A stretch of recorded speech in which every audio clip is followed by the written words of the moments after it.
Greetings, Earthlings. Today we're going to talk about Whitney Webb because we need to talk about Whitney Webb. Last week I made a video about easing your fears about AI, and many people reached out to me and said, Palantir is bad. Bad things are coming. Bad things. And when people were referencing these bad things, I was like, well, how do you know this? How do you know this? And I was referenced to some very fear-mongering videos. And eventually I was led to Whitney Webb, who seems to be the main source of this sort of fear. Maybe she is. So who is Whitney Webb? She's a journalist, and she talks a lot about how things are about to get very, very bad for everybody. And so I sat down one day and I listened to a whole podcast of hers with her. And I'm going to talk about my experience in listening to Whitney Webb. And also the strange phenomena is I just can't find any criticism of her at all, which is weird to me. So if you want to learn more about Whitney Webb and what she says, and if we need to be worried about it, stick around. We're going to talk about that today on this episode of the Shaman Patrick Show. He was once a storm in human form, sharp tongue, cold sore, heart worn and torn, living like a ghost who missed his grave till the spirit sang out and called him brave. He got rewired by the great unknown, heard the call like a dial tone to the bone. So pull up a chair, enjoy the glow. This is the Shaman Patrick Show. I love free speech. And when you get to listen to people, I love podcasts too. You can learn a lot about people when you have an hour long or 2 hour long or a 3 hour long conversation with another person. It's great. I have some interviews coming up on this show that I think you are going to adore. I also believe in the spiritual practice of watching things you disagree with. I think it's important to get out of an echo chamber. I myself can get in an echo chamber of just shaman stuff, the way that shamans view the world. And it's been enormously helpful to me to look at things that go outside of what I would normally look at. I generally don't think there's anything to be afraid of in the world because fear comes from the ego. And the ego is not real. I mean, it doesn't mean that I lack awareness or that there's a potential for things to go wrong. But also when you're in the present moment and you can create a really good morphogenetic field, it has this pushing out of stuff. Not to mention there's the pain body. And, you know, for those of you who've watched videos that I've made about the pain body, you know that the pain body is the collection of stored trauma and pain that becomes almost like a semi-conscious entity that can take you over and actually create more suffering. And so I'm all about solutions. I'm not about being just stuck in the fear. And the curious thing about Whitney Webb is that I've seen thumbnails. I've seen people talk about her, but I never really actually listened to her because I tend to not want to pay attention to that doomy shit. I want to talk about how great things are getting, but I just couldn't believe that there was no criticism of her. Let's look at some thumbnails about her. So if you search Whitney Webb, let me put on my reading glasses. I'm a man of a certain age, and Epstein's past will blow your mind. Well, I'm sure, honey. Whitney Webb exposes Palantir's evil scheme to control our lives. I've watched this a couple times. It's a little strange. Whitney Webb explains what Trump is hiding from the Epstein files. Trump is like what Trump is hiding, exposes Clinton, Trump, Epstein, and more. This is much bigger. It's being buried. Here's an interview with Peter Thiel. I've been watching interviews with Peter Thiel as well. He's kind of a fascinating guy. This guy worked at Palantir. Some of y'all want to give Palantir more power than they actually have. This is crazy. It's happening again. There's a deeper plan. Wake up now. Most don't know this. Palantir's sinister plan to enslave us. There's a lot of conjecture. There's a lot of projection about all of this. But let's do this search, because this is what I did. Criticisms. Whitney Webb criticisms. Oh, nothing has come up. Okay. Professional criminals are in power. Will tell us something we don't already know, honey. Oh, here's something. Oh, I know that. That's not it. Exposes all the connections. We're going to watch this video because I want you to just see how she talks about things.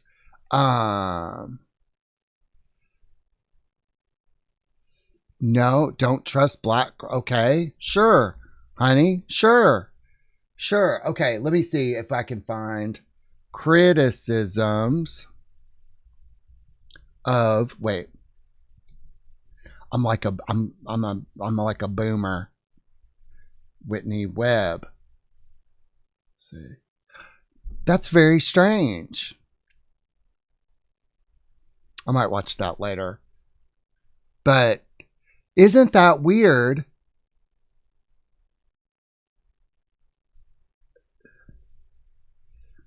Isn't there just like a video that somebody has made criticizing Whitney Webb? I mean, there's criticisms of everybody out there, but isn't that weird? But the one thing I did find when I did a Google search, this is it. This is it, folks. No articles, no nothing criticizing Whitney Webb. Ooh, there's a new break-ins conspiracy theory. I'll have to look at that later. But the only thing I was able to find was this. Whitney Webb, a rising star conspiracy theorist, just makes stuff up. And you know what? I would tend to agree after listening to her. Like, I've done a lot of shadow work. All right. I have done a lot of shadow work. And also, you know, if you go by Toltec wisdom, it's not necessarily what people say. It's the intent behind the message. Why would Whitney continually focus on how humanity is going to be enslaved? There's going to be mass surveillance. Things are very bad. You have no idea what's about to happen. Fearmongering, scaring people. Over what? Over what? What does she know that nobody else knows? Why does she have access to this special information? Why is she the one that's sharing this with all of us? Most of the stuff that she talks about, okay, sure. Yeah, I get it. But it's what is going on with Whitney Webb? And why do people glaze her? They just glaze her. For those of you who don't know glazing, why do they just come all over her? They just cannot get enough of her. And so there's some comments here. And this guy says, my dad is a big fan of hers. I had such a hard time when he was telling him about reading her book. He said, although sometimes I wish she would get the point. I know what she is saying, but sometimes talks around it instead of stating exactly what she means. So much of their arguments consist of subtext and innuendo and refusal to make claims they might be forced to defend. And their information bubble has unspoken rules about never asking one another to be explicit. So either people just, okay, so thank you, spirits. Spirits are telling me, so people just ignore her as if it's all crazy talk. And you know what? That could be true too. But at the same time, I'm hearing from people who watch this channel, and I hear from some people who are telling me that Palantir is evil AI is evil. Mass surveillance is coming. And we need to be very afraid. We don't want to be enslaved. Very, very reasonable things. I mean, nobody wants mass surveillance. And it might shock you to believe that Peter Thiel and Alex Karp, they also don't want mass surveillance. And I've listened to a lot of podcasts from those gentlemen as well. So I hope you guys appreciate me putting in the effort to hear from these people. And I know that many of you may not like the answer that I have about all this stuff. And I think this is important. You know, my husband and I were having we have conversation. I got these fucking deep ass conversations. I should record them. But, you know, he was like, well, the issue with Whitney Webb is that she has to be right. Because she's been doing this for so long. If she was wrong about something, she can't admit she's wrong at this point. I mean, if mass surveillance doesn't happen, she would be wrong about that. That's the same thing with all these fearmongers, okay? People need to be right. They will make you wrong in the process. So I told you the large majority of my work is calming people down and saying it's not that big of a deal. You don't have to be worried about this at all. Why? Because you're a child of God. There's a higher order at play. And if you think the universe means you harm, no. The ego feels harmed. So Whitney Webb has a huge ego around all of this stuff. And you're going to listen in this video of her. Like, it's some of the stuff she says sounds utterly ridiculous, yet people hang on her every word. It's a little crazy. It's a little crazy. But let me go back to this conversation that Merrick and I were having about this, is that her whole bread and butter is based on Palantir being evil. And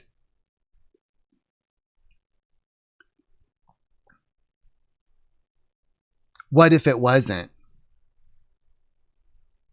That's my question. And I'm going to do a deep dive on it as well. But my question is, what if it wasn't?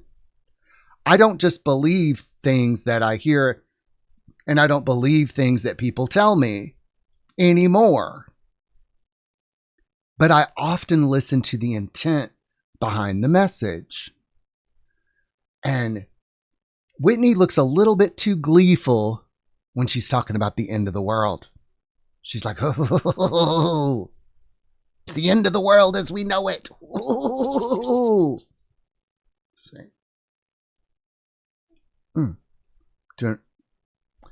All right, so we're going to watch this video. And isn't it weird that there's just not no expose of Whitney Webb? Because I'm not discounting what she's saying. I'm not discounting her integrity. I just think it's weird that she doesn't ever get challenged. I mean, I get challenged when I'm telling y'all about ego and shadow work. It's weird that she doesn't get challenged, except on Reddit and in the YouTube comments. If you guys know of any videos or any articles where people have criticized Whitney Webb, I was not able to find them. Maybe you might be able to find them.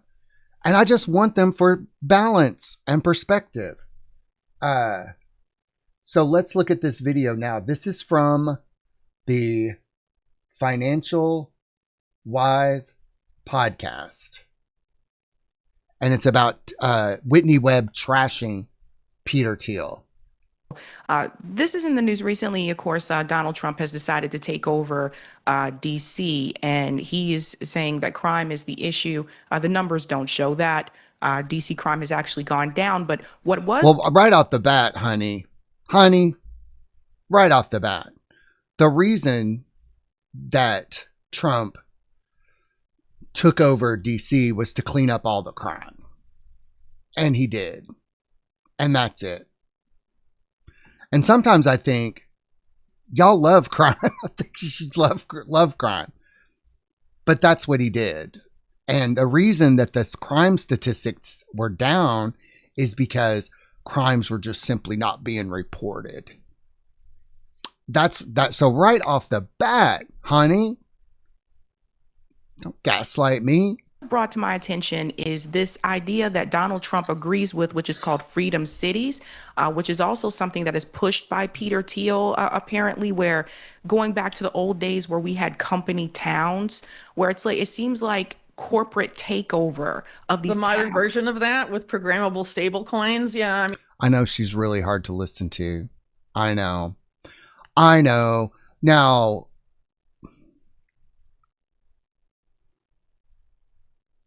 when they talk about this stuff, look, people control us. All right. We have leaders and we have rulers, and there are rich people and there are poor people, and there are people who work hard to build companies, and there are people who work hard to achieve things. They do this. Okay. And sometimes these people can be corrupt. And sometimes these companies want the maximum profit for the very bare minimum. This is reality. This is the way things are. And I know it's shocking to think that people would build freedom cities, but there are also gated communities. Okay. There are HOA fees. There are apartment buildings. And I lived in an apartment building for 2 weeks in a high-rise apartment building. They had a hair salon there. They had a store. They had all sorts of things. And I couldn't believe it, because I'm from Kentucky, and I was staying with this rich twink for a couple weeks. But I loved it. I loved having everything there for a little while. But you talk about these freedom. Now listen here. What if these freedom cities were not going to be bad? I'm just saying, why do you just think it's going to be bad? Why do you project bad things onto them? People live in retirement villages. People live, as of right now, we live in a free country for the most part. And yeah, there's been some fuckery, but you can live wherever you want for the most part. And if a bunch of rich people want to get together and live in their own community, why can't they? I mean, I've been to Miami. There's condominium towers there. It's all rich people living together. So I know you talk about these freedom cities, but at the same time, what if they weren't bad? What if it was just a choice? And this is another thing, in video games, they have economies. I mean, I played Magic the Gathering. You can't spend money on stuff in Magic the Gathering. You have to buy gems, and then you buy stuff. Back in the ages of the Wii, you had Nintendo points and Xbox points, So I'm just putting this out there that why do all of these things have to be bad? I'm not saying that they're good, but why is your go-to it's bad? This sounds like losery. And I mean, not loser, like, look at this, what my hair is doing. Not losery, but it just sounds like a couple of losers talking, doesn't it? I mean, that's pretty much where they're trying to take things. But I am not an expert on the freedom cities. I would encourage you to interview Ian Davis, who basically covers that beat for my site, Unlimited Hangout, and is having an upcoming piece on freedom cities and has written about some of this other stuff in a series he did all about the Tealverse. And their vision for what the government corp technique, the GovCorp technate model, which is basically, privatized government, but you're privatizing the state, but you're not necessarily you're not removing the authoritarian capacity of the state. So okay, so here's where we have our first little conjecture. Everything has the capacity to become authoritarian. It does. Churches, workplaces, apartment buildings, everything has that capacity to be authoritarian. And I'm telling you, I'm not being Pollyanna-ish with this, and I'm not being contrarian with this, but I would say the authoritarianism, for the most part, we got a taste of it in 2020, and it mainly didn't come from the top. It came from the Karens on your street telling you to wear your mask and telling you to keep 6 feet apart. You know, if you've read 1984 by George Orwell, it talked about how women were usually the enforcers of things because they were easier to manipulate, and they were the swallower of slogans. And I know it's not pretty to say that or popular to say that, but if you're a woman, I want you to know how people think it's easy to manipulate you. And I really want women to learn how to think for themselves. But, you know, why go right to authoritarianism on this? What if it was actually what it was going to be? Freedom. What if? You're basically taking the state and then just making it a corporation, and the CEO runs it like a dictator. This is the Well, the United States was already a corporation. It already was. From what I know, that has been dissolved. That's just what I know, that it's been dissolved, and a new financial system is incoming, and things are never going to be the same. And we're just waiting for the normies to all wake up. So maybe Whitney is a part of that to help wake people up. Maybe she is. But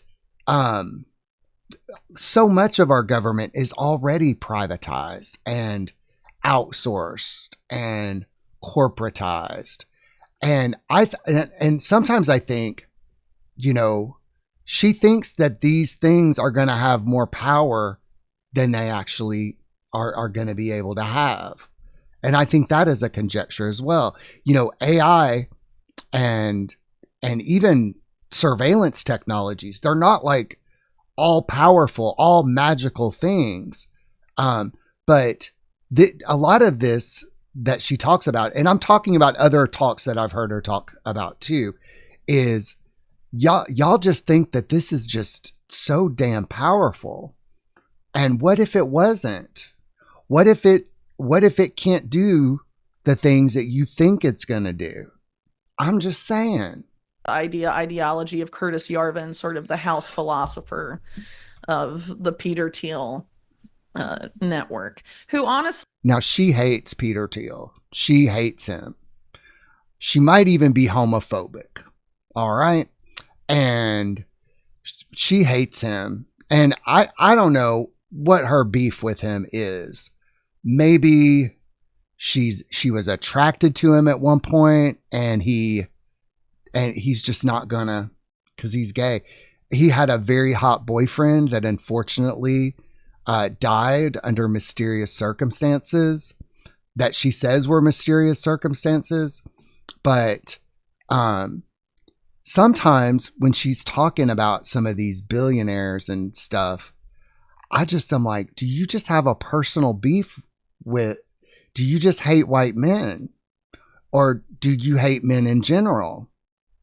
Inquiring minds want to know, because you got a boner for Peter Thiel, honey. I mean, it's kind of crazy. Like during the COVID era, you know, a lot of people were outraged by the World Economic Forum and Klaus Schwab and you'll eat the bugs and live in a pod. General population, America, don't know shit about that shit. They don't know anything about that stuff. That is like the people who are upset about that stuff are as small as a bug. I tried talking about it with my in-laws, and they're like, what the fuck are you talking about? That is so far above what ordinary human beings can even access or understand or even fucking worry about. You know, there's a scene in The Devil Wears Prada, and I can't show you that scene because I tried to show it one time and it got copyright struck. But it's basically a scene where Andy is making fun of. Oh gosh, yeah. Let's watch that scene. Believe it or not, but this movie is part of the teachings of concrete shamanism. This is a movie that I show people sometimes, and there's a lot of spiritual lessons in this. But this scene in particular is about control. Control, and decisions are made for you. If you go into a Walmart, you'll notice, this is something I noticed a while back. They've got one brand of sausage in our local Walmart. One brand, Tennessee Pride. There aren't any other brands of sausage at all. There used to be Jimmy Dean's. Usually in Walmarts, there's one brand of something. That decision was made for you if you go into a Walmart. I don't hear people complaining about that. Those decisions being made for it. Decisions are made for you every damn day of your life. Every damn day of your life. And you know what? We know that, and we just move the fuck on with our lives. You know, I talk about how low prices are and about how I don't have to slaughter a hog to get bacon. I think this world is set up in an amazing way. There's not much for me to complain about, you see, primarily because I have died and come back to life.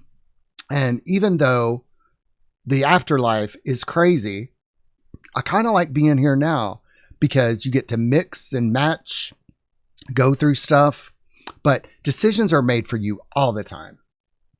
And I might have to cut this scene out for copyright. I hope not, but if I do have to cut it out for copyright, then just go look up this scene if you don't see it next. All right? No, and I've seen all this before. Deskins is trying to reinvent the drugway, so actually Where are all the other dresses? we have some right here, and then And Armani. watch and listen. And I think it can be very interesting No. with... No, it's just baffling to me. Why is it so impossible to put together a decent run through? You people have had hours and hours to prepare. It's Miranda, girl, I feel you. I feel you. I feel you. I do, honey. just so confusing to me. Where are the advertisers?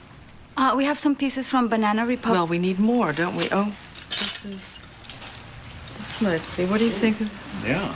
Well, you know me. Give me a full ballerina skirt and a hint of saloon, and I'm on board. But do you think it's too much like... Like a La Croix from July? I thought that, but no, not with the right accessories. It should work. Where are the belts for this dress? Why is no one ready? Here. It's a tough call. They're so different.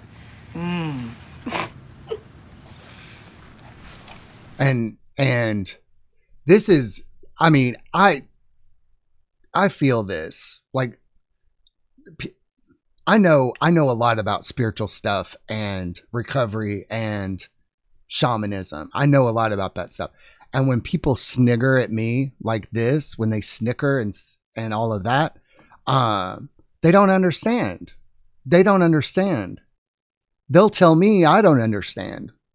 But this is what Miranda says next is really cool. Something funny?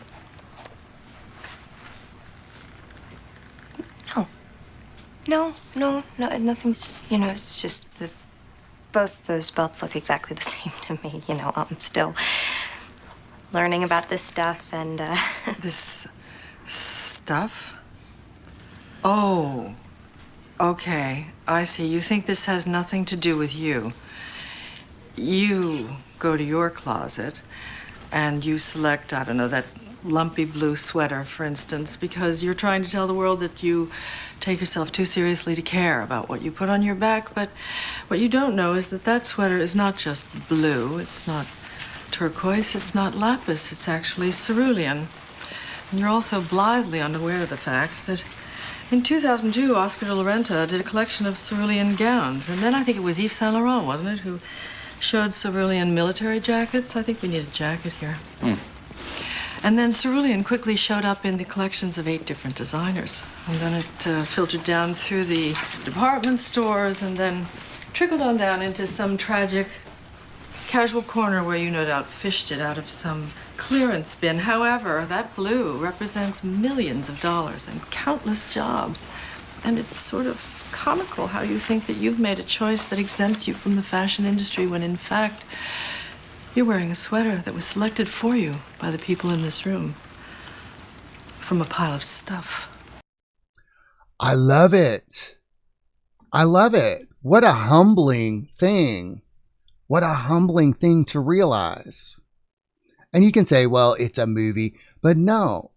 Everything that you buy at a store was chosen for you. And companies are getting really, really good at choosing things for you. Even this cup that I got at Walmart, which it's a ghost. I know it kind of looks like a cum ball with a face, but it was chosen for me. I just happened to be there and pay money for it. So, yes, there are companies that choose things for you to sell, to buy. And a lot of those things are chosen for you. If not all of those things are chosen for you. And when you really understand that, this other spiritual concept just really comes to the surface. Oh my God, it's so good. That you really don't do anything. There's non-doership. There's observer consciousness. That this universe that you're a part of, this big, massive universe that you are a part of, is just happening. And we're here and we're experiencing it. And if you can access that, if you can touch that, you can enjoy your life. You can relax and enjoy the ride. You can just say, oh my gosh, there's really nothing serious going on. There's nothing for me to worry about. All the choices have been made for me. I just need to show up and enjoy my life. Thank you. Thank you. Thank you. Thank you. Now, before I got sober, I didn't like being told what to do. Now that I am sober, I love to be told what to do. Tell me where to go, who to talk to. I love it. I can't explain it to you because let me share it to you. Let me put it to you this way. As a former addict, as a former drunk, when I was running my life, I was homeless in a mental institution, near death, experienced a lot of crime and all that. But when I gave up and I surrendered to what God wanted, like within a year, I was married, I was healthy, I was in really good shape. I got off all psychiatric. My life turned around in an instant. And it only got that way because I stopped solely making decisions for myself. I started running things by other people, other sober people. And sober people have this weird, so I will say sober people who are working a good program, they have this weird capacity to question everything that they do. Or at least run it by another sober alcoholic. So I said all of that stuff to just let you know, yes, companies exist. Yes, control mechanisms exist. What's the alternative? What's the alternative? Because it might shock you to know that the reason they want to surveil you is for advertising. And that doesn't even work 100% of the time. And, and there are others out there that might claim to have knowledge that it's for a more nefarious purpose. But what if it wasn't? What if it was just about coupons and apps and selling you shit that you don't need? I mean, why go to all the trouble? And Curtis Yarvin has some quotes where he basically says that the humane alternative to genocide is to force people to live in pods and wear VR helmets and entertain them and keep them fat and comfortable. And there's people who want to do that, Whitney. There are people who just want to live in VR headsets and have bags of frosting dribble into their open mouth. I mean, there's some, I play VR. I certainly don't want to live there. I like my real life very much. Thank you. But, if people want to do that, they can. I see people all the time making choices for themselves that I wouldn't make. I see people buying Crisco. I see people buying Pantene hair products. I wouldn't wash my hair with Pantene. I wouldn't eat Crisco, but I know people are going to do it. I mean, I personally would never play Stardew Valley or waste my time on Stardew Valley, but I did spend 1,000 hours playing Animal Crossing. So even if people wanted to do that, do you think everybody's going to want to do that? Do you think people are just so fucking stupid that they're going to give up their lives in favor of some digital VR wasteland? Is that how little you think of people? Because a lot of the fear mongering about AI and all this stuff, they basically assume everybody's a retard and can't make decisions for themselves and have no critical thinking skills. The feelings of superiority with these people is off the damn charts. Well, I'm paraphrasing, obviously, but worth looking into the guy. He's very influential, more than you would think right now. So I think who cares if people are influential? Who cares? There has been kind of a concerted effort to take policies that people were outraged about, like during COVID, that were authoritarian, and sort of rebrand and repitch a lot of them as coming from the so-called libertarian right that has been financed by Peter Thiel. But Peter Thiel is not. She don't like him. She don't like him at all. She don't. Not a libertarian. He likes to claim he's a libertarian, but he says, free market competition is for losers. If you want to get rich, build a monopoly. And Peter Thiel has built his monopolies. I've watched, and y'all might think that I'm a Peter Thiel apologist. I am not.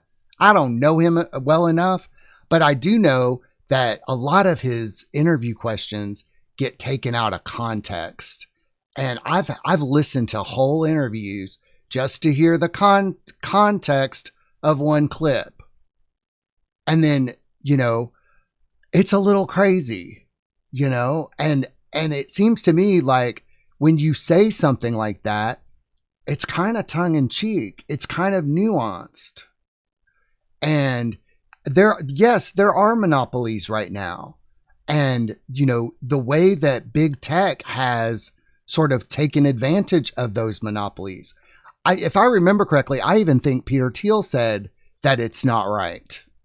And I have heard the CEOs of Palantir talk about how big tech broke its contract with America and is stagnant, and that America became stagnant when it should have been innovating. With the direct involvement of three-letter agencies of the U.S.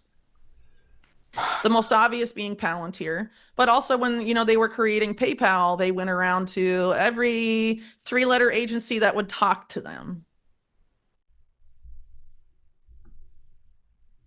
Government contracts are very lucrative, Whitney. And I am being a little contrarian here, but I have stopped assuming the worst out of people, out of institutions, out of governments. I have stopped that. Do you know why I stopped that? Because it's not my business. It's not my problem for the most part. I can't do anything about it. But what I can do is remain present, remain calm, and realize that decisions might be being made for me. Which some of you might think that I'm a little crazy for that, but what other choice do you have? right now. Really. So, I mean, this is a long-standing effort with these people. And Peter Thiel, I would argue, has been honestly a social engineering genius and rebranding neoconservatism as edgy and libertarian, because I've watched interviews with Peter Thiel, and he seems like a big nerd who is richer than he ever thought he would be. And a lot of these especially these AI tech nerds, I know some people claim to have secret information and all of that stuff. I'm going to stay away from that for the purposes of this. But, you know, there's nothing about Peter Thiel that's edgy. And I've listened to him explain this. And I don't think that's what it is, Whitney. And I just, a lot of it just seems like a projection, you know. And I think it's important to bring this up. Y'all probably have heard this story 100 times now, but you know, back when I was living in Chicago, a few people said that I was just pretending to be a shaman to get guys naked. And I've told you, you don't have to do that in Chicago. You don't have to do anything to get guys naked. They will just fucking get naked for you. If you say hello, oh, hey, can we get naked? Chicago gay guys are some of the horniest men you will ever fucking meet. They don't ever stop having sex with each other. So I learned through that, like another shaman told me that they're projecting. They are projecting onto you. They are revealing what they would do if they were in your position. And another thing, if you're a hammer, everything starts to look like a nail. Libertarians used to be anti-war, and now a lot of them are not. Wow. And you could thank Peter Thiel for that. Peter Thiel, basically, so there was this program after 9/11 called Total Information Awareness, where basically they wanted to install a pre-crime system in the United States, and in order to stop terror attacks before they happen and all of this stuff, right? And why would you want to stop a terrorist attack before it happens? Why would you want to do that? That's crazy. And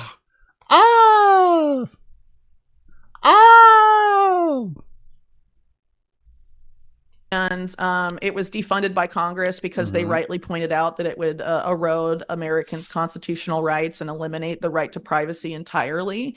And so they defunded it, but they didn't get rid of all of its programs. And then the guy that was running Total Information Awareness was this guy that was the top official in the Reagan administration, arrested for Iran-Contra, and he was pardoned by William Barr when he was Attorney General the first time. Poindexter was his last name. And so Peter Thiel and Alex Karp, when they're making Palantir, go to Poindexter, who they considered basically the godfather of surveillance, and were like, how do we remake this as a private company? And they did that with the help of Richard Pearl, who was in the Bush administration at the time, considered one of the architects of the Iraq War, who's been a longtime agent for Israel embedded in the U.S. government. He wrote a document called, oh my gosh. Okay, I think she just hammers y'all with stuff. Okay, so I have listened to Alex Karp talk about the building of Palantir, and it wasn't just handed to him. And you know, Whitney claims to have information about private conversations and things that people did, and it's wild, yo. But Alex Karp has said that civil liberties are baked in, that Alex loves America and Alex loves American values. Peter Thiel and Alex are Americans. And from what I can tell, they're pretty patriotic, and they love the freedom that America and the innovation that America enjoyed in the past, and not understanding what Palantir software actually does. What it actually does. Do you even know what it does? Because I know what it does. And it can't necessarily do what, well, right now, thank you, spirits, right now, but why, like, can we have a conversation about this? I mean, when I watch videos on Alex and the videos that I've watched from Alec have been mainly business oriented. They've been business keynotes and stuff like that. They're very dry, but at no time did I ever get the sense that either Alec or Peter was in all that interested in total mass surveillance at all. I have never heard that from them. So, Whitney, girl, why are you seeing this? Are you projecting? But I bet y'all don't even know who Alex Karp and Peter Thiel are. I mean, because there's a video, Alex Karp, funniest moments. Like, this guy seems pretty loved by people, which is weird for such an evil person to be loved by people. It's weird. We need to change the music. It's a little dental. And I'm going to drill your teeth. Yeah. And for $9.99, you can have your teeth drilled. We're building the company we believe in. We're going to do it for the long haul. There'll be ups and downs. My lawyers won't let me say more than that, but it's obvious. Do you think, though, profitability is a 2022 proposition or 2023 proposition? Can I push you on that? Well, you can push me, but of course, my lawyers will shoot me. And I'm not just trying to evade your answer because that's my job. Apparently, my lawyers tell me my job is to evade the answers of journalists and never answer a question. And by the way, they want to get me into these workshops so I learn to evade answers better and never say anything. However, so far I've been... So here's something that I think is that they're like, if you like, this is really, I didn't realize this before, but when you watch interviews with Peter, oh man, I'm making a connection here. Peter, Sam Altman, and Alex Karp, their lawyers are telling them to evade answers. These guys are literally taught how to evade answers from journalists by their lawyers. We live in such a litigious fucking society that how could we even really know anything? Really? So why would they be told to evade? Because people are fucking litigious. I mean, ChatGPT is getting blamed for people taking their own life, as if people do not have responsibility, or people who cannot think for themselves, or people who have no critical thinking skills. It's crazy, isn't it? How stupid they think people are. And maybe people are stupid. I don't know, but it just boggles my mind. So this is a really cool connection that I'm making right now. The reason why their answers sound the way they do is because their lawyers are teaching them how to evade. Oh, God. Evaded them. Pleasure to open up the day again with a conversation with Dr. Karp. I'm only called Dr. Karp. Some of you guys weren't here, don't know this, but when we started, we had no revenue, we had no product, we had no investors. We were almost going out of business. And the only thing anyone believed in was that I was a doctor. That's I kept trying to get rid of it, and then I realized. And that's the story that I've heard about how they started this company, and it was not like handed to them by a 3-letter agency. I've even heard Greg Braden talk about how DARPA came up with it and then gave it to them. Realized, we got to have something they believe in, and so that's why I'm still Dr. Karp. But you can call me any 4-letter word that you can say in public. Perfect. I'll shorten it to Karp as we go. My lawyers call me 80 times before this call to tell me that I can't talk about the relationship between the quality of the air and our share price. I can't talk about how much I love my parents. I dare not mention that I wrote a PhD. I must not laugh at certain jokes, and I must Good God. That doesn't seem fair, right? That they can't even talk about what they really fucking believe in? Does that seem fair to you, Whitney? Does it? I mean, it seems like, you want to know, it seems like so many people want to get something on them. They want to get something on them. So they have to be very careful of what they say. That's crazy when you think about it. And it makes a lot of sense. My husband and I listened to this interview with Sam Altman and Tucker Carlson this morning. Hey, look, we are willing to go there for to get to the bottom of this. So, but his answers were so stilted, and then people in the comments were talking negatively about the way he was talking, and now it makes complete sense. He's got to think about every fucking syllable that comes out of his mouth. Avoid anything that would sound optimistic about our business, let alone, God help me if I say any of my personal views. That I don't like. Of course, I'm resisting it, and as you may notice, so far they haven't, shackled me to their massive prison of inability to speak on anything that would matter for Palantir. I think we have some questions, and try to keep me out of purgatory. I'm already skating a fine line. Luckily, my co-founder, I didn't appreciate the value of, we have these F shares, which basically means it's harder to fire me. I'm realizing I'm skirting on thin ice, so. Please welcome Senior Director of Government Services at Cisco, Mike Yonkers. Morning. Are we going to sit down or stand up? Or? I'm standing, but right. you do you. It's your show. I'm honored to be here with you today. It's not my show. It's actually your show. And you want to stand, hop. There's a lot of government contractors, a lot of them. It would probably shock you how many government contractors are. Palantir is just one of them. And from what I understand, Palantir helps businesses run better, more efficient. And that's why people love that software, because data that used to be siloed in all these different places, not everybody has access to the data. And there's also lots of tracking. Like, you just can't get access. It's, I hear people talk about, the centralization of all of that. And I've heard people just make stuff up about things like the woman did at the very beginning of the Whitney Webb clip, where she just basically said something wrong about why Trump took over DC. It was because the people would not enforce the laws in DC.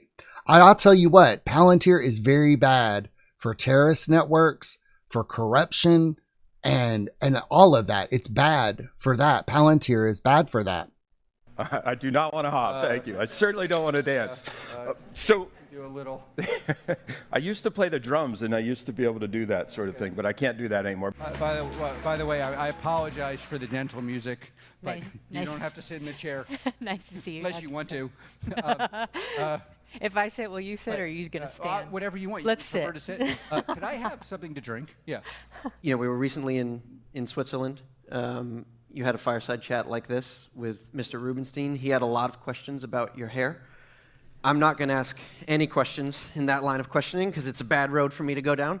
But I think that... You should see his wig. It is baller. He doesn't wear it in front of customers because it kind of melts under the light, but it's otherwise. Something else I heard Alex Karp say, and I've heard Sam Altman say, and I've also heard Peter Thiel say, is that they want... It's kind of like a power to the people kind of thing. Sam especially believes that AI can help make people powerful. Sam Altman's concern is that it ends up making only a couple people powerful. And that's his concern. But AI has the ability to democratize a lot of things and make small businesses run better. So I don't see a whole lot to be scared about. And I still haven't seen that. The things I've seen to be scared about are mostly conjecture, projections, and innuendo. And some shadow work would just clear all that up for you. Like you don't necessarily believe what people say, but you notice the intent behind the message. And, you know, I'm listening for the intent. But one of the other things that came up there was the announcement of the awkward laugh. I was making notes of they who to want call. to see it comes in curls, straights, all sorts of. Very happy to be here. This is also an anniversary because usually they don't let me on stage without someone to mind me. That's the whole reason. Thank you for people here for the second, third time. You may notice I've escaped my minder. And the person interviewing me used to be a high-ranking official of the U.S. government, and he doesn't tell you that, and is ready to reprimand me to some unknown place if I go offline. Hilarious. Hilarious. Look, you can tell I've been watching a lot of this stuff. So I'm not just like being, you know, some people might say, well, Patrick, you're just really naive. You're really naive. Honey, I'm not that naive. I used to be on disability. I was in a mental institution. I know that when the government wants to take you off the street, they could take you off the street. They took me off the street. And it was against my will, but I was a danger to myself and other people in that psychotic state that I was. So, you know, I know that some of the freedoms that we enjoy now are based on our willingness to play the game. And we know it's a game. We know it's a game. And also, you know, there's a lot of propaganda going on right now. And nobody can really know the absolute truth about anything. That's one of the hazards of being in an information war like we're in right now. But I'm really ever more curious about why there's not criticism of Whitney Webb. Maybe just nobody cares. And the only reason that I care is because some people told me that I need to look into this and I need to investigate it. And as I was watching these videos, I'm like, I don't think they're going to like what I have to say about it. I don't think they're going to like it.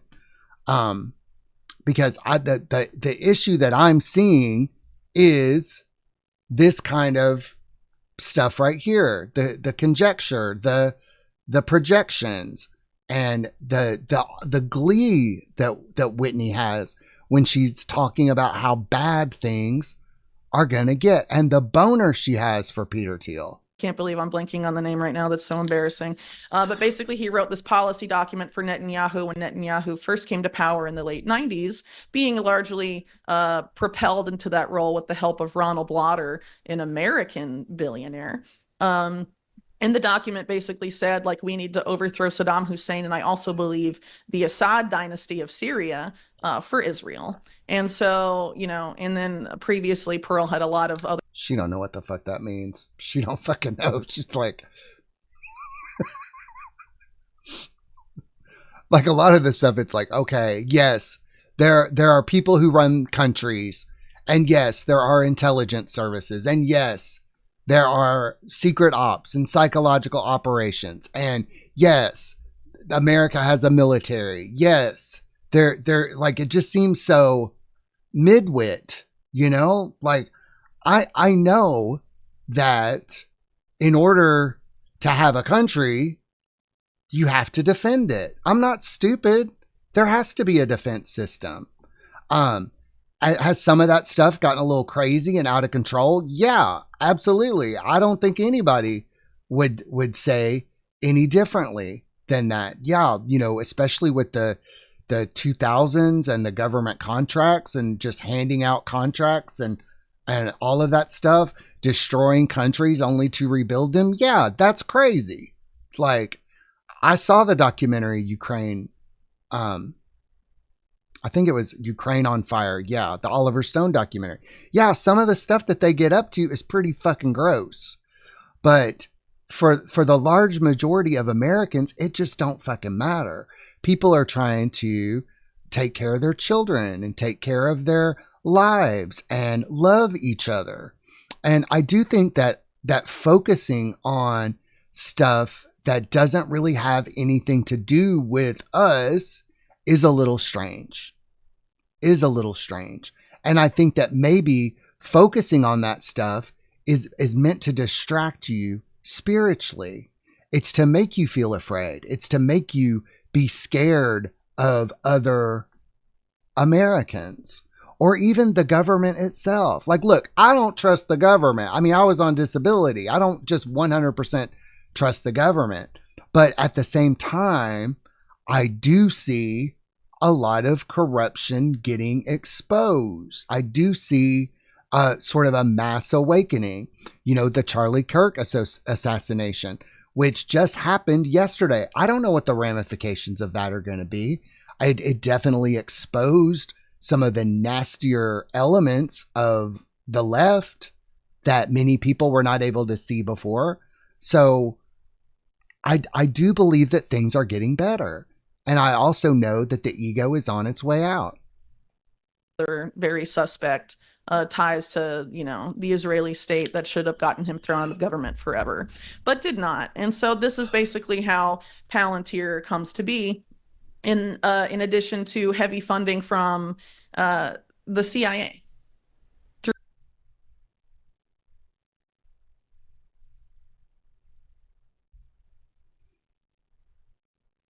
Palantir has defense contracts. Yes, they do. What do you want? What do you want, Whitney? Do you want America to not have defenses? I mean, yeah, there's some shady shit that goes on in our government, but there's shady shit that goes on in every government. There's shady shit that went on in the HR department at the last company I worked with. Yes, but would you like the CIA?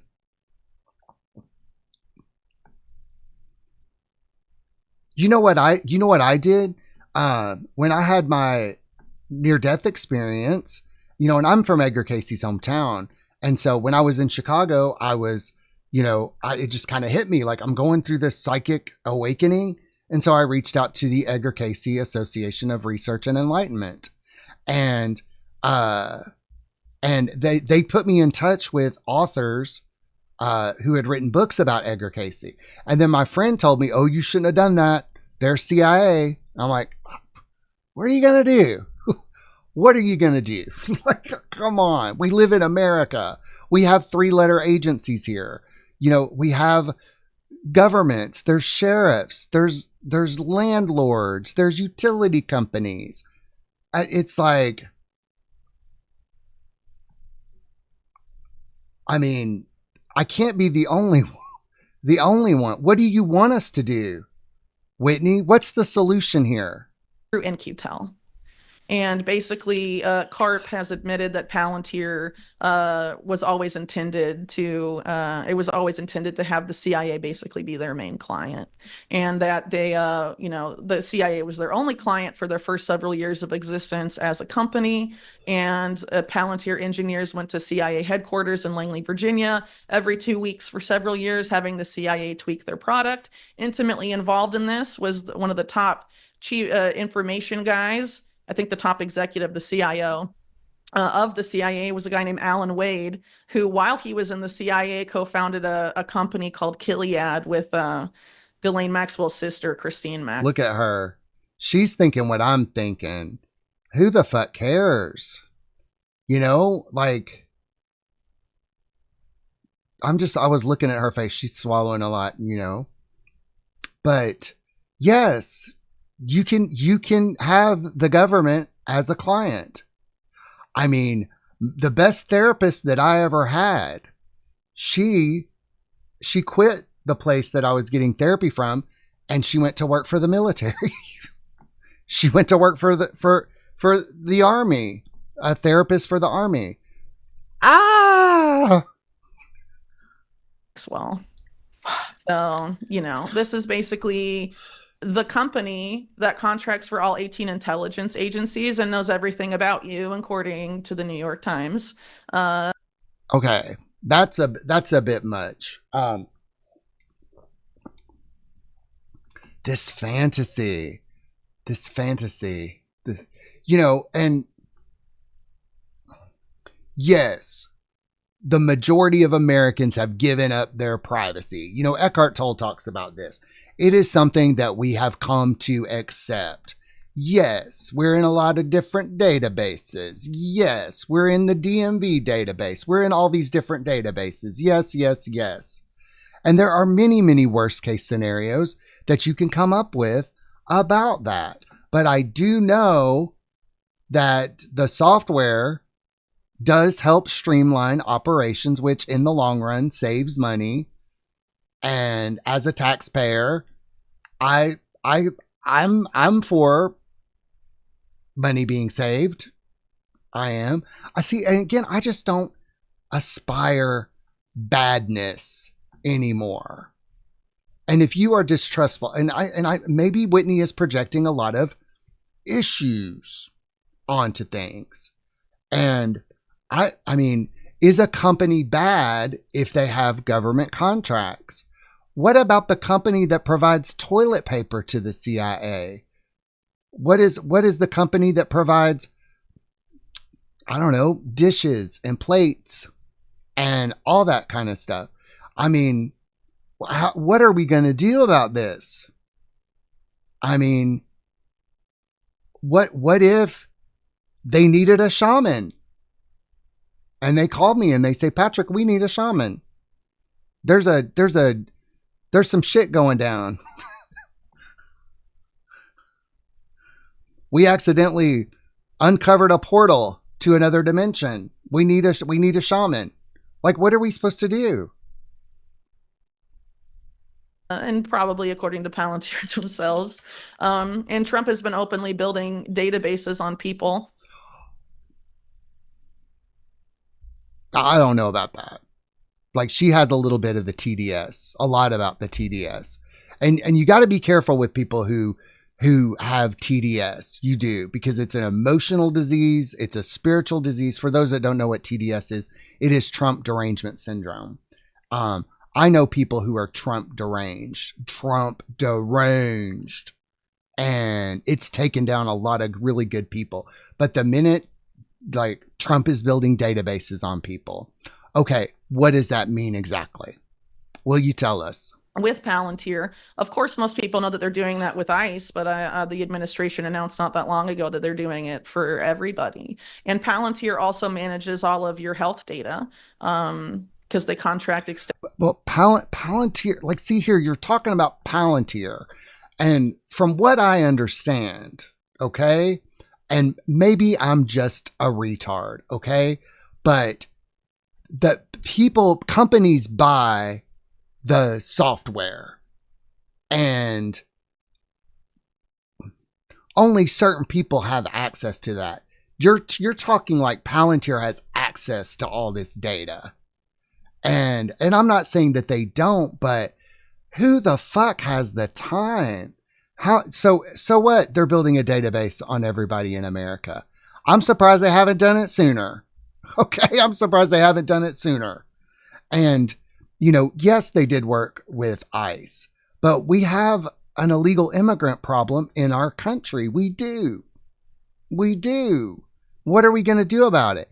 Either you make them all citizens, or you encourage them to self-deport, which I understand that that's what happened. They were encouraged to self-deport. And I think it's sad what happened to the illegal immigrants. And from what I understand, the Democrats wanted to import new voters because their policies were so unpopular that nobody in their right mind would vote for them. That's what I heard. That's what I saw. And so they were trying to create an underclass of voters, and it just didn't work. So what do we do with all the illegal immigrants in the country who are here illegally? Can we come up with an efficient way to help them get back to their home country? Can we do that? That would be the kind thing to do. That would be the loving thing to do. It's kind of like, you can't stay here, but I'm going to give you some gas money to get home. I mean, I've hooked up with guys and they've given me gas money to go home. It's the polite thing to do. Extensively with HHS. So, you know, this is very concerning for a lot of reasons. One point on that I would point to is how Trump in his first term, there was the spate of mass shootings, I believe, in the latter half of 2019. And Trump called on social media companies to stop shooters before they commit a crime, and to basically flag what people were saying on social media and use that to determine if if there should be intervention before a crime might be committed. Ah! Ah! I mean, what's wrong with that? Is there anything wrong with that? I mean, I used to post crazy shit online. I mean, I used to do that shit. I don't do that anymore. But from what I've seen, the past several shootings like that, people left big clues online that they were not well, so to speak. And is there anything wrong with trying to stop a shooter before it happens? I mean, it was pretty clear what was going on. I mean, I'm not going to get the footage from that, but what's wrong with that? Basically, that's Minority Report. Yeah. Oh, they keep saying this. It's Minority Report. You know, Minority Report, there were 3 psychics in a tub of water. They were in a tub of water, and they got these images of crimes across their screen. And the Minority Report was one of the psychics dissenting, if I remember correctly. Yeah, it was one of the psychics who said, no, this is wrong. So there were 3 psychics that had to agree before anything happened. And I hate to break this to you, but people are pretty damn predictable. And especially if they're using drugs, if they're on SSRIs, I mean, it used to be, like, I remember this, like if there was a child that was hurting an animal, they're probably a psychopath. I mean, that's just common sense. I mean, I would, and another thing about Palantir software is that for defense, it's used to keep Americans safer. Why does Whitney not want people to be safe? Could this stuff be abused? Yes, it could. Could it be used to save lives? Yes, it could. Actually, William Barr, when he was in office the first time, created this program that legalized pre-crime in the United States. And I think I was like one of 2 people maybe that reported on that at the time. But there's also these red flag laws and all of this stuff. This doesn't seem too alarming to me. Does it seem too alarming to you? I don't. I mean, we're legal gun owners, and you want people to be legal gun owners. And my husband had to go through this long process and get permits and stuff like that. You know, I'm more worried about the people who could just go under the radar and all of that stuff. So what would be a good thing about mass surveillance? What would be a good thing about it? And from what I hear, it would just be the end of kind of corruption and terror networks and all that kind of stuff. You know, and I'm going to tell you, I think the NSA spying thing was not meant for you or me. It was meant for something else. It was called Deep, and there's been a few arrests under Deep for people making Facebook posts and things like that, but not that many. But the legal framework has been there since Trump round 1, basically. What, like, yeah, in the UK right now, they're arresting people for tweets. Yes, that is stupid. That is stupid. But you can definitely see if somebody is unhinged by the shit they post online. You can see that clearly. I mean, people knew I was unhinged from the shit I was posting on Facebook. And you can see that clearly. I don't think they're just, many of those shooters have left clues. Even with this Charlie Kirk thing, I saw something this morning that people were leaving clues. But anyway, this pitch that Trump made about having social media spy on its users and use like analytics to, bring about some sort of pre-crime society. He was being pitched at the time, and he was interested in it, but it didn't ultimately happen. In creating this agency called HARPA, which was supposed to be like the health version of the Pentagon's DARPA. And the program that they wanted to start with, the acronym was Safe Homes, and it was basically about analyzing American social media posts for early warning signs of neuropsychiatric violence, and then based on that, would either send people to a court-ordered psychologist or physician, or even house arrest without them having committed any crime. Honey, I was arrested in a Starbucks for trying to give psychic readings. Come on. Have y'all ever hung out with heroin addicts or meth heads or anything like that? It is a fucking script. If you hang out with a heroin addict, you're going to get robbed. I don't need no AI software to tell me that. Okay? Like, you guys are acting like innocent people are going to get caught up in this stuff. And, maybe, but I'm not entirely convinced. She also says some other things as well, in another interview, about how they don't need spies anymore or anything like that, because they can just surveil everything. But yes, countries have intelligence agencies. Yes, there are spies. Yes. But I don't believe people should give up freedom for safety. That needing to feel safe all the time. I mean, we saw that in 2020. People just giving up their freedoms right and left. I don't think people are going to have to take away people's freedoms, because so many people out there are just going to give them up when they get scared of something. We've seen that happen. So now that we have big tech even more intertwined with Trump round 2, people should really be paying attention to the stuff, especially now that Palantir, especially through the Doge, formerly led by Elon Musk agency, has sort of embedded Palantir in even more aspects of the government than it was in before, including like the IRS. And so she keeps talking about, but Palantir, like the customer is the government and Palantir is the provider.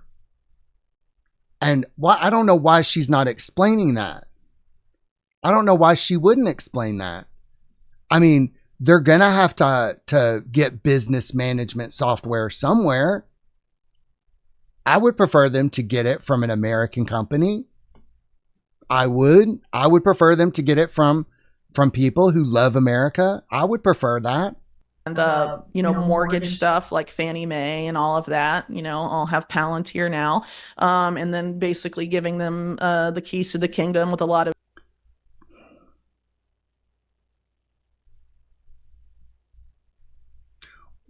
Where are you going to get business management software? Where are you going to get that stuff? Data that the Department of Treasury has about your finances in the IRS and all of that. All of this is going to go into this master database, and the goal of Palantir, just like it was with total information awareness, is about stopping crime before it happens. It's pre-crime. And Palantir did that, for a few years, several years, in police departments around the country, piloting predictive policing programs, which is pre-crime, and mainly low-income minority neighborhoods, starting off in New Orleans. Honey, I hate to break this to you. I've lived in a low-income neighborhood. There's a lot of crime there. There's a lot of crime. My apartment got broken into. I don't know how many. I mean, that wasn't even necessarily a minority neighborhood. Well, Rogers Park, Chicago. Wasn't like the south side of Chicago, but I hate to break it to you, but there is a lot of crime in those areas. There is. There is. It's I'm sorry, it's not personal. It's not about race. It's not about race. You don't have to have AI software to predict that there's going to be crime in a low-income neighborhood. You don't have you don't have to predict that. You don't have to. I could just tell you that there is. I mean, I've lived in Chicago. I've lived in Terre Haute, Indiana. I even spent some time living out in Portland, Oregon. Wherever there are drugs and poor people, there's probably going to be crime. Okay? And you can just take that from me. All right? But you can also ask some people who actually live in low income neighborhoods. You live in Chile now. You don't even live in America anymore. And now you have other companies besides Palantir that do this. There's one in LA called Predpol, and they have an accuracy of 0.5%. And they haven't gotten rid of the contract. Look at her grinning about this. I mean, there's inefficiencies all through shit. She's cherry picking, and I think she might just be grifting. And fear mongering. So it's not really about better, more efficient policing. I mean, that's what it's going to be sold as. It's basically the idea that was developed. But what if it was? What if it was about that? Why can't things just be what they are? Like we used this software at my last job. It was horribly inefficient. Horribly. It was expensive and it was hard to use and it was, oh my God. But we couldn't replace it because we had a contract with it. That's just business. That's just the way shit is. And when the contract ran out, we had to sign a new contract for new software. And it was slightly better than the old software. And from what I know about Palantir, I would use that software. I would. Because I don't think you have you worked for a company? Have you ever had to use business management software? You know,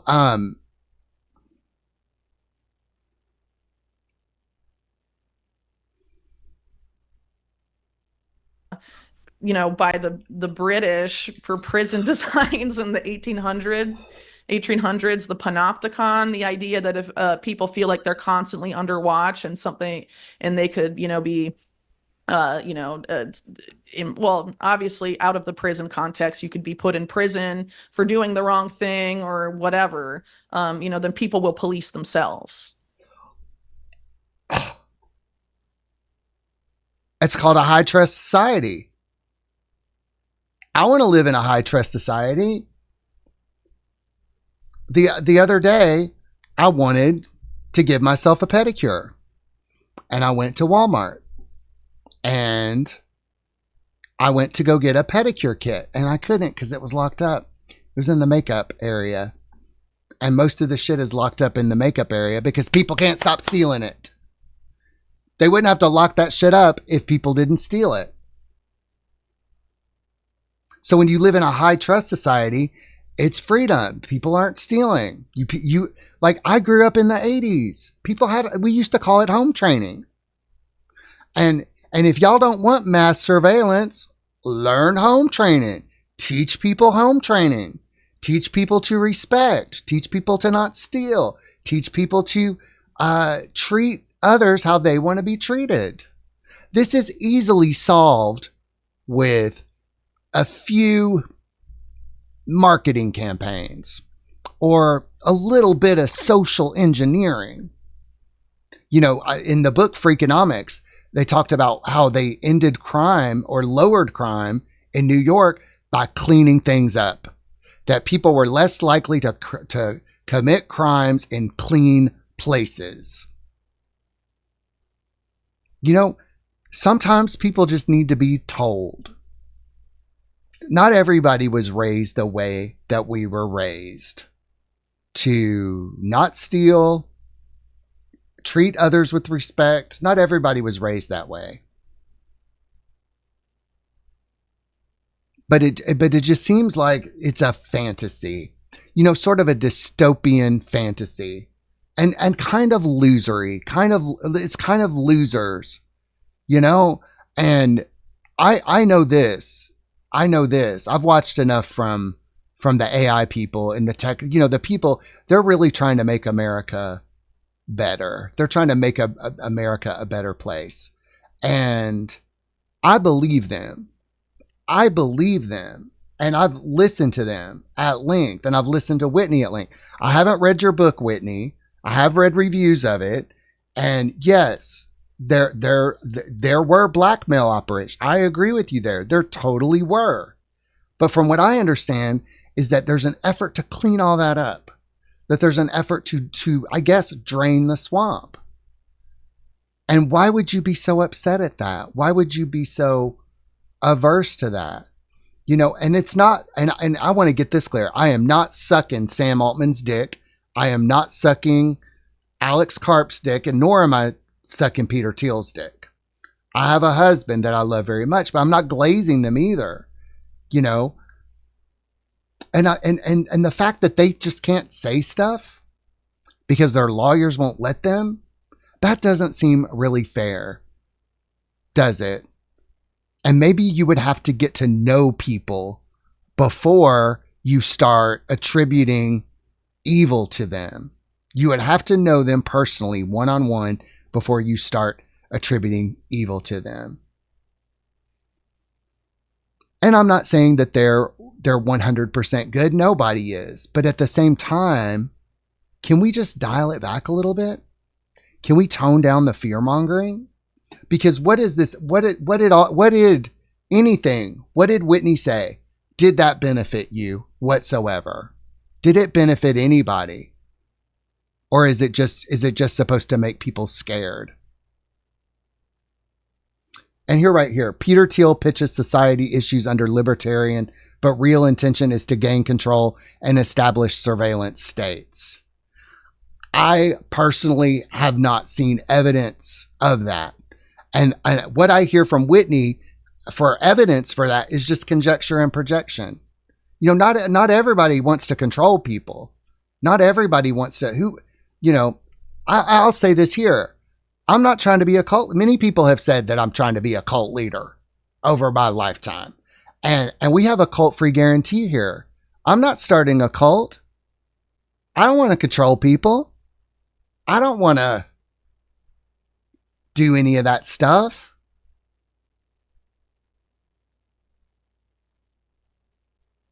But Whitney, do you? Why are you seeing what you're seeing?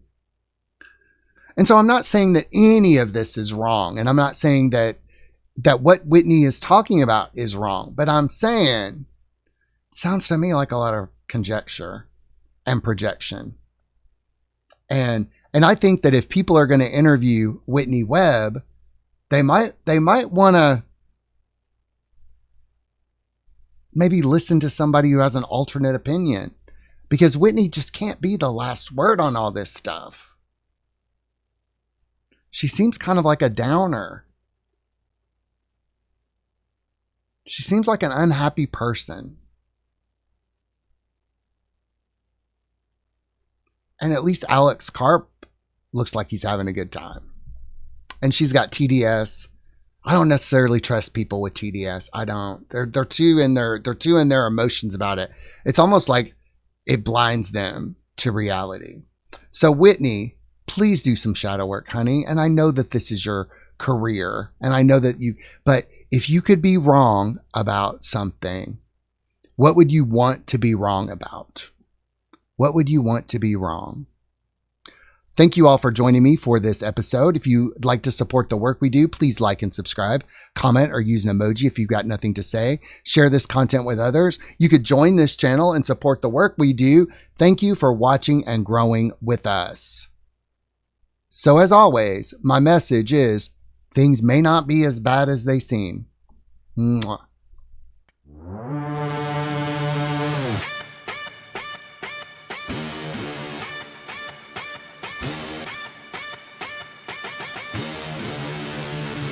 They censor the signal. Distort the transmission, but source in my ear, I don't need permission. They black out facts, rewrite the past, but I blast through the static, the spell won't last. You try to shut me up, you just lit the fuse. Now truth on the rise, and we got nothing to lose. Politicians are puppet with a polished facade, but they can't out the whisper of God. I ain't looking for a savior, I'm tuned to the source. While they selling that fear, I'm changing my course. Every lie they tell, just fuel for my mission. Every shadow they cast, burns sharper vision.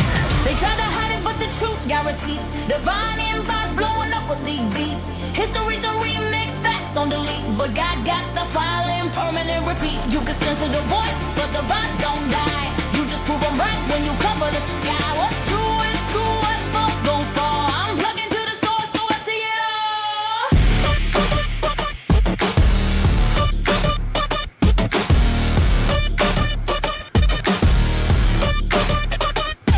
Fake news on the loop like a hypnotic chant. What prophets get shadow banned for saying can, but I can and I will. I've been cracked and healed. I spit that forbidden scroll they tried to seal. Corruption's a mask on a mannequin king, and every little glitch makes the angels sing. They thought silence was power, now silence is bait. The quiet ones rise with the truth they cultivate. We keep having awakenings, download on blast. Whole timeline shifting like it's quantum jazz. They edit the book, but forgot the author. The plot twist harder when you serve the Father. They try to hide it, but the truth got receipts. The vine inbox blowing up with league beats. History's a remix, facts on the leak. But God got the file in permanent repeat. You can censor the voice, but the vibe don't die. You just prove them right when you cover the sky. What's true is true, what's false gon' fall. I'm plugged into the source, so I see it all. They said stay quiet, but silence is compliance when the system's lying. They said trust the experts, but the experts sold out. They said this is history, but history's a lie agreed upon by the loud. I don't need a fact check, I got soul GPS, and it rewrotes every time the devil tries to flex it.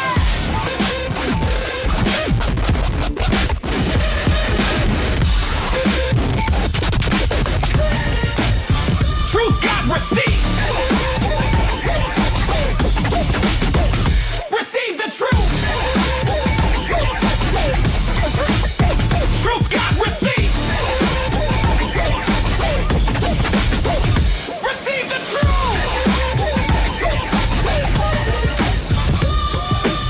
They try to hide it, but the truth got receipts. Divine inbox blowing up with leak beats. History's a remix, facts on the lead. But God got the file in permanent repeat. You can censor the voice, but the vibe don't die. You just prove them right when you cover the sky. What's true is true, what's false don't fall. I'm plugging to the source and I've seen it all. The truth don't panic, it just waits. While the lies ride under the weight of their own fakeness. Let them edit the script. We're writing in spirit ink now. Unerasable, undeniable.